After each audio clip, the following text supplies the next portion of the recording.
कुछ मूवीज़ के मैं नाम लूँगा और इनमें से आपके लिए कौन सी यादगार थी? ये मैं वो नाम ले रहा हूँ जिस पे आपको निगार अवार्ड्स मिले।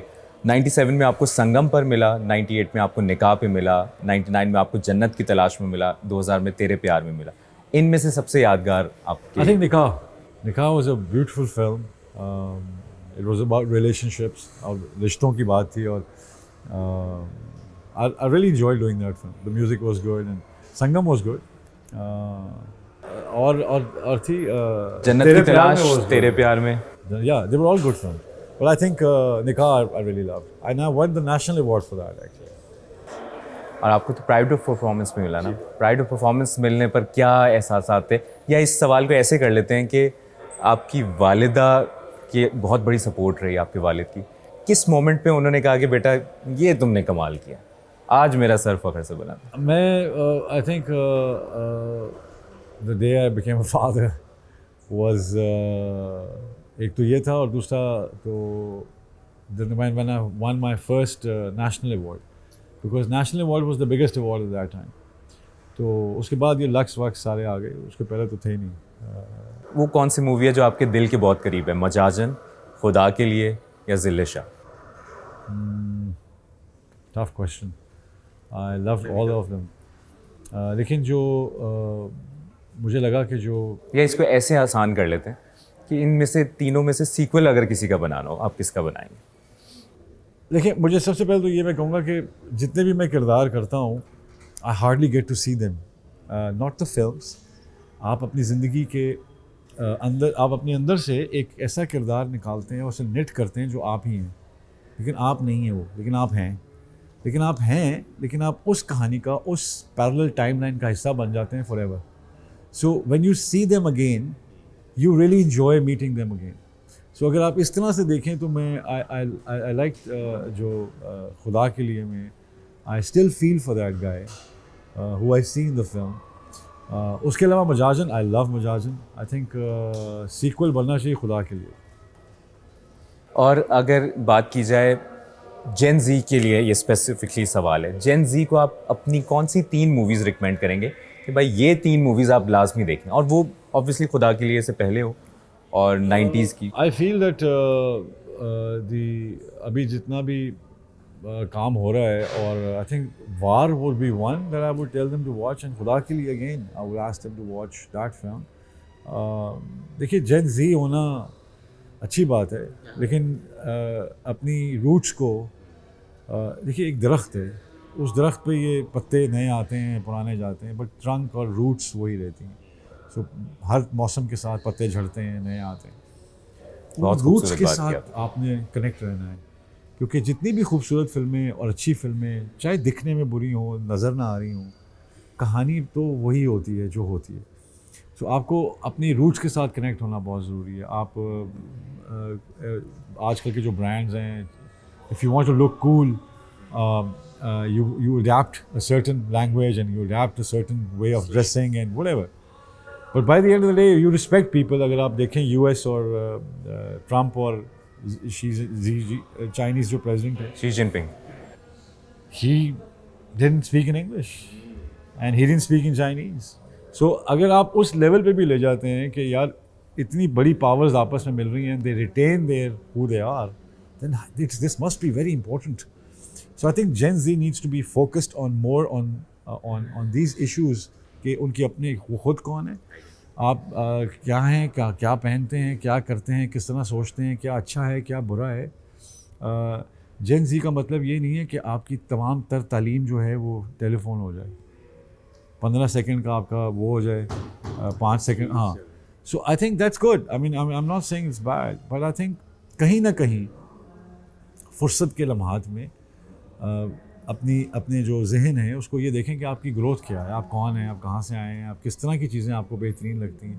Read about the Muslim scholars, read about the Muslim scientists, read about all the knowledge that इस खित्ते से निकली है या इस कम्युनिटी से या इस नेशन से या व्हाटएवर। आपकी अपनी फेवरेट फिल्म कौन सी रही, जो ऑल टाइम फेवरेट? कोई तो एक होती है जो दिल के करीब होगी। So many. I'm from the Marvel characters till the serious cinema. I see everything. I love watching films. मुझे लगता है कि मीट जो black is one of the films I really like. Any films from Anthony Hopkins I just love. एक दौर आया बीच में जब पाकिस्तान इंडिया के हालात बहुत बेहतर हुए, बहुत अच्छे हो गए, यहाँ से बहुत लोग गए, आप नहीं गए और आपका एक बड़ा स्टांस रहा कि मैं नहीं जाऊँगा.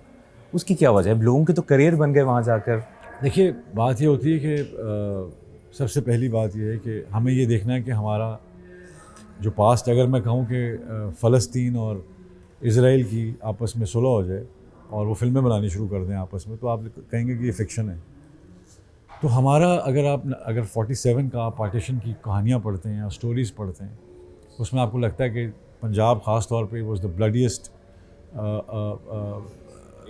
या कि कितनी ट्रेनें आई, क्या हुआ, मैं वो भी छोड़ देता हूँ. मैं कहता हूँ चलो आगे बढ़ना चाहिए, दोस्ती है फलां. आप दुश्मनी ख़त्म कर सकते हैं, नफ़रत ख़त्म नहीं कर सकते. बहुत बारीक इसमें वजह हैं. जब तक हुकूमत रही उनकी गांधीज़ की, तो आपने सेकुलर इंडिया, लेकिन उसमें आपको सेकुलर इंडिया में भी आरएसएस की बदबू आ रही थी, बहुत देर से आ रही थी. आप अगर बॉम्बे गए हैं या इंडिया गए हैं, अगर आप वहाँ जाके देखेंगे आपको नज़र आ जाएगा कि where do Muslim stands in Bombay. वो घर नहीं मिलता, फलां नहीं मिलता, 80s 90s Shabana Azmi, all that आपको नज़र आना शुरू होता है. छोटी छोटी पर्क्स हैं, रेड फ्लैग्स हैं. सो मैं भी कई दफ़ा इंडिया गए हैं. मुझे फील हुआ कि between India and Pakistan this thing is not going to end. और ये मेरा एक पर्सनल डिसीजन है.